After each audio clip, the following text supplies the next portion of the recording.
Welcome to my channel Kavita classes. आज हम लोग देखेंगे कक्षा 12 के बायोलॉजी का इम्पोर्टेंट क्वेश्चन जो आपके बोर्ड एग्जाम में आएगा ही आएगा।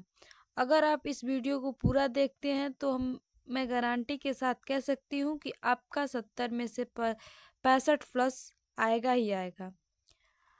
अगर आप हमारे चैनल पर न्यू हैं तो हमारे चैनल को सब्सक्राइब कर लें और ज़्यादा से ज़्यादा अपने दोस्तों तक इस वीडियो को शेयर करें। ठीक है, तो चलिए स्टार्ट करते हैं आज का हम लोग क्वेश्चन।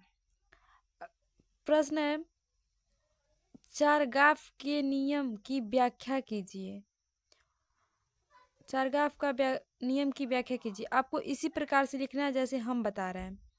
इस नियम के अनुसार डीएनए में एडेनिन की मात्रा थायमिन के बराबर मतलब ए और टी बराबर होता है तथा ग्वानिन की मात्रा साइटोसिन के बराबर होती है और प्रत्येक जाति के लिए एडेनिन थायमिन व ग्वानिन साइटोसिन का अनुपात विशिष्ट होता है।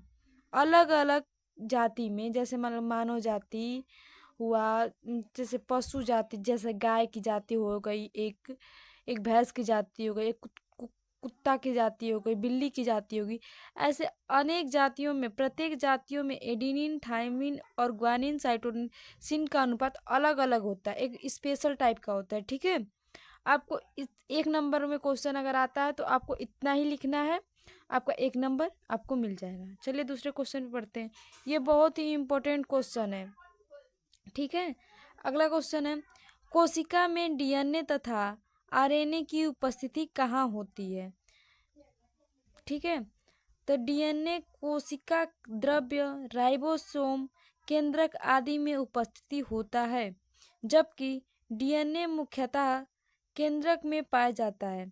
माइटोकॉन्ड्रिया एवं हरित लवण में भी डीएनए तथा आरएनए अल्प मात्रा में उपस्थित होते हैं। अल्प मात्रा मतलब कम मात्रा उसकी कम होती है। आप सभी को पता है कि जो डीएनए होता है वो मेनली केंद्रक में पाया जाता है। कभी कभी वो माइटोकॉन्ड्रिया एवं हरित लवक में भी पाया जाता है। ठीक है, चलिए अगले क्वेश्चन पे बढ़ते हैं। विभिन्न प्रकार के आरएनए के नाम लिखिए। ठीक है, आरएनए निम्न प्रकार के होते हैं जैसे एमआरएनए, टीआरएनए तथा आरएनए। ठीक है, जो एमआरएनए होता है वो संदेशवाहक होता है, जैसे मैसेंजर आरएनए कहते हैं। और जो टीआरएनए होता है उसे हम लोग ट्रांसफर आरएनए कहते हैं। जो आरआरएनए होता है उसे राइबोसोमल आरएनए कहते हैं। ठीक है, चलिए अगले क्वेश्चन पे बढ़ते हैं। अगला क्वेश्चन है, डीएनए एवं आरएनए के बीच दो रासायनिक अंतरों का उल्लेख कीजिए। ये बहुत ही इंपॉर्टेंट क्वेश्चन है, ये हर साल रिपीट होता है। डीएनए और आरएनए के बीच में अंतर लिखिए। ठीक है, तो डीएनए देखिए ऐसे भी क्वेश्चन पूछ सकता है कि डीएनए एवं आरएनए में दो अंतर लिखिए। डीएनए में डीऑक्सीराइबोस शर्करा होती है तथा इसमें थायमिन पाया जाता है, जबकि आरएनए में राइबोस शर्करा उपस्थित होती है तथा थायमिन के स्थान पे यूरोसिल पाया जाता है। जो आरएनए होता है उसमें थायमिन की जगह पे यूरोसिल पाया जाता है। ठीक है, ये बहुत इंपॉर्टेंट क्वेश्चन है, इसे आप एक बार देख के ही जाएं, ये पेपर में फंसेगा ही फंसेगा। चलिए अगले क्वेश्चन में बढ़ते हैं। परिवार नियोजन की अस्थायी विधियां क्या हैं। पुरुष पुरुष पुरुष नसबंदी वैक्सोटॉमी एवं महिलाओं में नसबंदी ट्यूबेक्टोटॉमी होता है। आप सभी को पता है कि परिवार नियोजन के लिए पुरुष की नसबंदी तथा महिलाओं की नसबंदी बहुत ही महत्वपूर्ण है, जिससे निषेचन नहीं हो पाता है, तो इसे परिवार में नियोजन बना रहता है, एक सीमित बनी रहती है। ठीक है, अगला क्वेश्चन है, शुक्रवाहिका उच्छेदन वैक्सोटोमी पर टिप्पणी लिखना है आप लोगों को। जो पुरुष नसबंदी होता है वो किस प्रकार होता है उस पर छोटा सा एक नंबर में आपको टिप्पणी लिखने के लिए आएगा। ठीक है, तो उसमें शुक्रवाहिका उच्छेदन या वैक्सेक्टोमी को पुरुष नसबंदी भी कहते हैं। यह गर्भ निरोधन की अस्थायी विधि होती है। ये गर्भ निरोधक की अस्थायी विधि होती है जिसमें एक छोटे से ऑपरेशन द्वारा दोनों शुक्रवाहिकों को काट कर बांध दिया जाता है, जिससे वीर्य में शुक्राणु अनुपस्थित होते हैं। ठीक है, अगला है सहायक जनन प्रौद्योगिकी ART कार्यक्रम का प्रमुख उद्देश्य बताइए। ठीक है, ये भी बहुत इंपॉर्टेंट है। ये देखिए NCERT का एग्जाम्पल है। आप लोगों का यूपी बोर्ड में जितना भी क्वेश्चन आता है NCERT से ही आता है, विदाउट एनीवन, कहीं से भी नहीं आता है, NCERT से के ही बुक के क्वेश्चन आते हैं। ठीक है, तो चलिए इसको देखते हैं।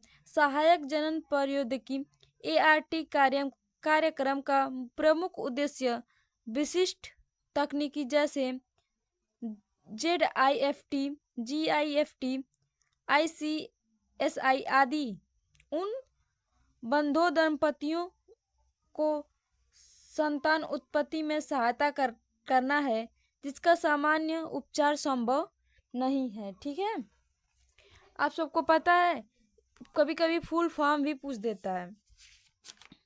ठीक है, कभी कभी फुल फॉर्म भी पूछ देता है। आप सब हमको ये बताइए कि ZIFT का फुल फॉर्म क्या होता है। तो हम आपको बता रहे हैं कि ZIFT का फुल फॉर्म होता है गैमिटो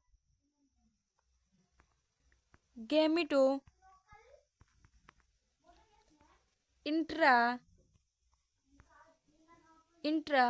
फैलोपियन ट्रांसफर।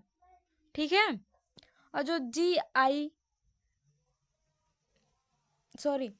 GIFT है उसका होता है गैमिटो इंट्रा फैलोपियन ट्रांसफर, और जो ZIFT है उसका होता है जाइगोट इंट्रा फैलोपियन ट्रांसफर। अब एक आप लोगों के लिए हम देते हैं ICSI का फुल फॉर्म आप लोगों को कमेंट बॉक्स में बताना है। ठीक है, हम देखते हैं कि आपकी तैयारी कितनी हुई है, इसे आप कमेंट बॉक्स में टाइप करें। ठीक है, इसका फुल फॉर्म। चलिए अगले क्वेश्चन पे बढ़ते हैं हम लोग। अगला क्वेश्चन है स्वपात्र निषेचन क्या होता है। ठीक है, जिसे हम लोग IVF कहते हैं। IVF का फुल फॉर्म क्या होता है?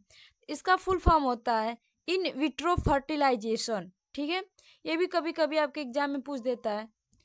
तो यह आपसे पूछेगा स्वपात्र निषेचन को संक्षेप में लिखिए।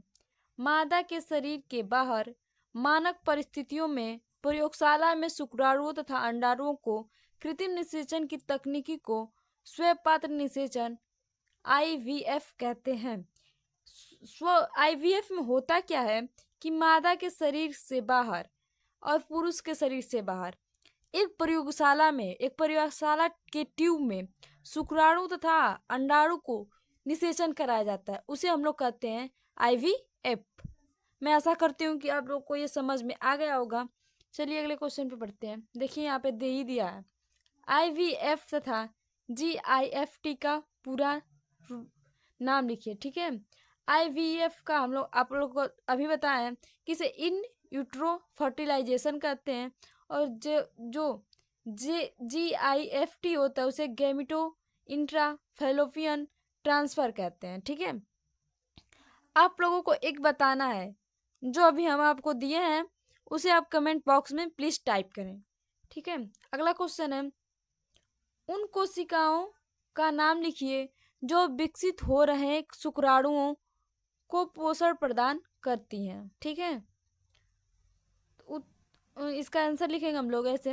वृषण की शुक्र नालिकाओं में उपस्थित अवलंबन कोशिकाओं या सर्टोली कोशिकाएं परिवर्धनशील शुक्राणु कोशिकाओं को पोषण प्रदान करती है।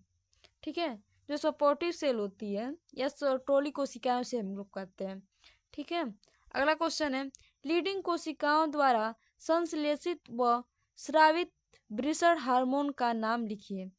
या ऐसे भी आ सकता है लीडिंग कोशिकाओं के क्या कार्य हैं। चलिए इसका देखते हैं।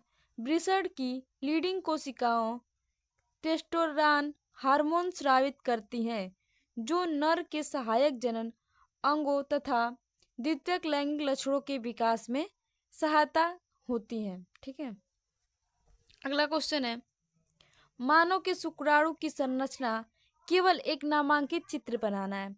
हम आपको बताना चाहते हैं कि जितना 12th में मोस्ट इम्पोर्टेंट फिगर है उसे हम अलग से एक वीडियो बना रखे हैं। ठीक है, आप हमारे चैनल पे जाके उस वीडियो को पूरा देख लें। उसमें हम सारे महत्वपूर्ण चित्र बताए हैं। कौन कौन सा महत्वपूर्ण चित्र है ये भी बताएं कि इस बार कौन सा चित्र फिगर आ सकता है। ठीक है, तो वहां से आप जाकर देख लें। अगला क्वेश्चन है, शुक्राणु में एक्रोसोम का क्या महत्व है। जो शुक्राणु का अग्रभाग होता है उसे हम लोग कहते हैं एक्रोसोम। अगला इसका आंसर लिखेंगे हम लोग, शुक्राणु के शीर्ष भाग में केंद्रक के ऊपर एक टोपी समान रचना क्रोमोसोम पाई जाती है। इसे स्रावित हाइड्रोजन एंजाइम मादा अंडाणु के बाहर उपस्थित द्वितीयक भित्ति को भेदने का कार्य करता है, जिससे शुक्राणु अंडाणु में प्रवेश करके उसे निषेचित करता है। मोट भाषा में आमतौर में हम इसे बता दें आप लोगों को कि जो शुक्राणु का एक्रोसोम होता है वो दरअसल करता क्या है, तो वो जो मादा का अंडाणु होता है उसकी द्वितीयक भित्ति को भेद कर शुक्राणु और अंडाणु का निषेचन कराता है। ठीक है, चलिए अगले क्वेश्चन पे बढ़ते हैं। तुम्बिका संकीर्ण पथ संधि का मादा जनन नाल में क्या महत्व है। तो तुम्बिका संकीर्ण पथ संधि को हम लोग फैलोपियन नलिका भी कहते हैं। ठीक है, फैलोपियन नलिका के तुम्बिका, जो फैलोपियन नली आप लोग देखे होंगे मादा जनन का फिगर, मादा जनन तंत्र का फिगर इतना इम्पोर्टेंट है कि हर साल ये रिपीट होता है। इसे भी आप एक बार बना के देख लीजिएगा। ठीक है, तो जो फैलोपियन नलिका के तुम्बिका संकीर्ण पथ पर संधि स्थान पर अंडाणुओं का शुक्राणु से निषेचन होता है। हम नॉर्मल भाषा में आपको बता दे रहे हैं कि जो निषेचन होता है, जो अंडाणु का निषेचन और अंडाणु और शुक्राणु कहाँ पे मिलते हैं, तो वो स्थान होता है तुम्बिका। ठीक है, फैलोपियन टिप में एक स्थान होता है तुम्बिका, वहीं पे अंडाणु तथा शुक्राणु मिलते हैं एक दूसरे से, वहीं पे निषेचन होता है, ना कि अंडाशय में। कितने लोगों को पता होगा कि अंडाशय में होता है? नहीं, सबसे पहले जो शुक्राणु और अंडाणु मिलते हैं वो मिलते हैं तुम्बिका पे, उसके बाद आते हैं गर्भाशय में। गर्भाशय में बच्चे का डेवलपमेंट होता है। ठीक है, और जो अंडाशय होता है उसमें क्या होता है, उसमें एक बनते हैं, एक बने रहते हैं। ठीक है, वही एक एक रिलीज होते रहते हैं हर महीने। ठीक है, आप लोग को ये भी पता होना चाहिए कि फीमेल में 2 अंडाशय होते हैं और दोनों का अलग अलग काम होता है। अगर लेफ्ट वाला इस महीने, मतलब मान लीजिए लेफ्ट वाला जनवरी में अंडा रिलीज कर रहा है, तो फरवरी में राइट वाला अंडा से एक को रिलीज करेगा। ठीक है, ऐसे वो काम करते हैं। चलिए अगला क्वेश्चन देखते हैं। अपयुग्मक पर संक्षिप्त टिप्पणी लिखिए। यह आ सकता है असंग जनन व अपयुग्मक में अंतर लिखिए। ठीक है, इसका आंसर ऐसे लिखेंगे हम लोग,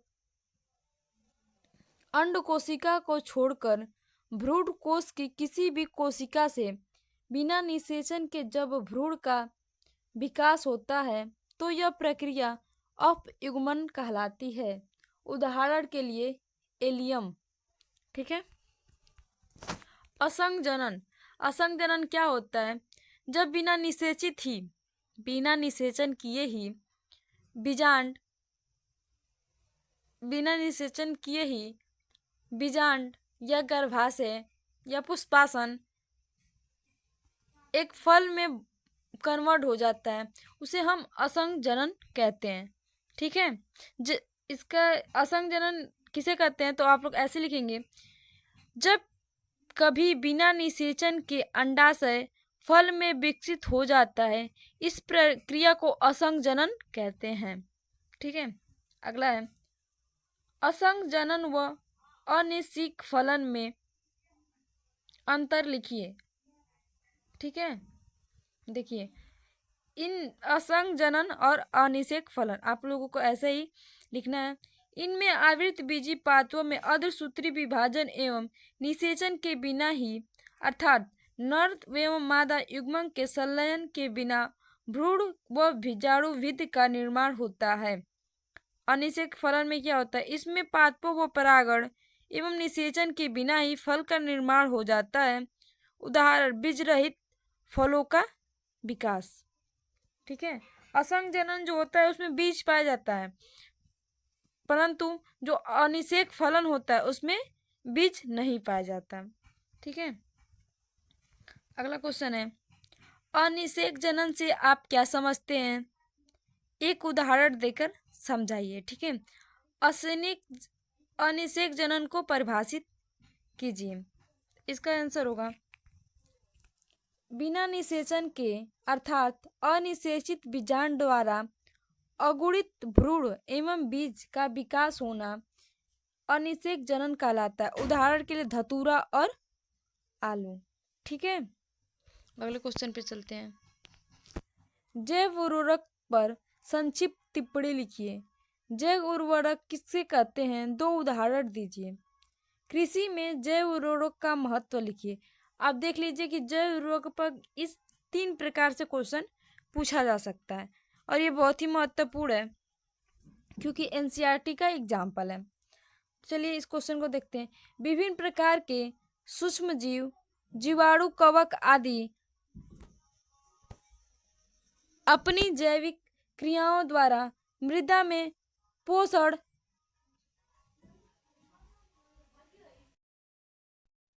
इसका आंसर हम इस प्रकार लिखेंगे। विभिन्न प्रकार के सूक्ष्म जीव, जीवाणु, कवक आदि अपनी जैविक क्रियाओं द्वारा मृदा में पोषण तत्वों की मात्रा में वृद्धि करते हैं। ये जैव उर्वरक कहलाते हैं। ये पादपों की वृद्धि के लिए उत्तरदायी होते हैं। उदाहरण राइजोबियम और नॉस्टक। ठीक है, जैव उर्वरक निःशुल्क या सस्ते होते हैं। जैव उर्वरक किससे बनते हैं, जैसे मतलब गोबर हो गया, ठीक है, सड़े गले पत्ते हो गए, उसे हम लोग जैव उर्वरक कहते हैं। ये मृदा एवं जल को प्रदूषण नहीं करते हैं तथा ये हमारे स्वास्थ्य पर इनका कोई भी दुष्प्रभाव नहीं पड़ता है। ठीक है, रासायनिक उर्वरकों को अनियंत्रित तथा अत्यधिक प्रयोग करने से विभिन्न स्वास्थ्य समस्याएं हमारे सम्मुख खड़ी हैं, जिसका परिणाम स्वरूप जैविक खाद का प्रचलन बढ़ा है। अगला क्वेश्चन है राइजोबियम नामक सूक्ष्म जीव का कृषि में क्या महत्व है। यह जीवाणु लेग्मी कुल के पादपों की जड़ों में सहजीवी रूप से पाया जाता है, जैसे दलहनी फसलों में पाया जाता है, जैसे मसूर हो गया, चना हो गया, अरहर हो गया, ये इन सभी के जड़ों में ही पाया जाता है। तथा वायुमंडलीय स्वतंत्र नाइट्रोजन का स्थिरीकरण करके विभिन्न यौगिकों का निर्माण कर उन्हें अपनी पोषण या होस्ट पादप को उपलब्ध कराता है। ठीक है, अगला क्वेश्चन है प्राथमिक तथा द्वितीयक वाहित मल उपचार के बीच मुख्य अंतर लिखिए। प्राथमिक तथा द्वितीयक वाहित मल उपचार के बीच पाए जाने वाले मुख्य अंतर कौन से हैं। ठीक है, ये बहुत ही इम्पोर्टेंट क्वेश्चन है, इसे आप जरूर एक बार देखें क्योंकि अंतर पूछता है हमारे एग्जाम में। प्राथमिक तथा द्वितीयक वाहित मल उपचार के मुख्य अंतर निम्न है। प्राथमिक वाहित मल उपचार, द्वितीयक वाहित मल उपचार, यह उपचार की भौतिक विधि है। द्वितीयक वाले में यह उपचार की जैविक विधि है। प्राथमिक वाले में लिखेंगे इससे बड़े कणों और बहते हुए कूड़े करकट जैसे पत्तियों, कागज, ठोस पदार्थ जैसे मिट्टी, गीठ आदि पदार्थों को अलग करते हैं। द्वितीयक में लिखेंगे इसमें निलंबित और घुलित कार्बन पदार्थों को अलग किया जाता है। अगले पे लिखेंगे अवसादन व निषेधन की प्रक्रिया होती है। द्वितीयक इनमें वायु तथा अवायवीय इकाइयों प्रयोग में ली जाती हैं। इसमें लिखेंगे यह प्रक्रिया साधारण व कम समय लेती है। द्वितीय क्रम में यह प्रक्रिया जटिल व अधिक समय लेती है। ठीक है, अगला क्वेश्चन है, दो बाह्यपोषी प्राणियों के नाम लिखिए।